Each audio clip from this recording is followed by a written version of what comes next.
Tainá Falcão, ontem falamos por aqui daquela fala do presidente Lula que sobe o tom em relação à postura que o Palácio do Planalto vinha adotando até aqui nos posicionamentos a respeito da operação no Rio de Janeiro, né? A gente trouxe para vocês uma fala do presidente Lula se referindo ao que aconteceu na operação como uma matança. Foi uma fala durante uma entrevista com representantes de veículos internacionais, então voltada para a mídia internacional.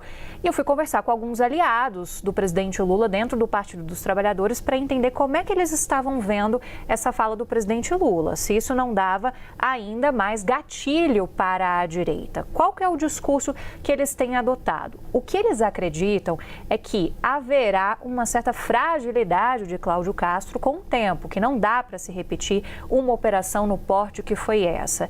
Então, eles acreditam que, diante desse desgaste que eles preveem que aconteça com o governador do Rio de Janeiro, há uma espécie de janela de oportunidade para que o presidente Lula possa modular seu discurso, olhando também para a sua própria base de apoio.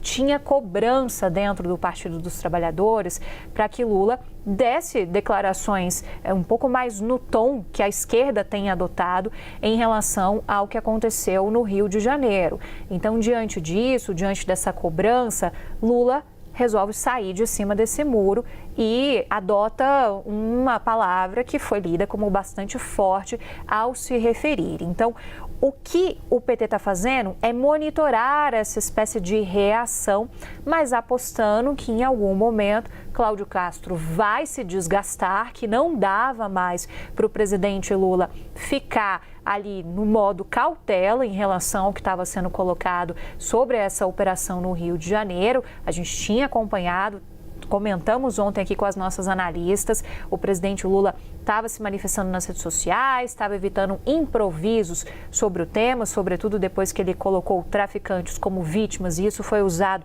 bastante e ainda é usado pelas camadas da direita, mas resolveu, portanto, ter uma reviravolta em estratégias em relação a isso, olhando mais para um discurso de esquerda ao usar essa palavra matança. Então, isso responde um pouco ao que os aliados falam. Um aliado, Clarice Oliveira, já pode vir aqui para a tela para a gente combinar, que eu sei que você comentar, que eu sei que você teve apurações sobre isso também, que trouxe no live mais cedo, me disse o seguinte: Lula, nem ninguém com responsabilidade pública deveria se render à ideia de que combate ao crime seja sinônimo de matança. Então, isso dá muito o tom deles.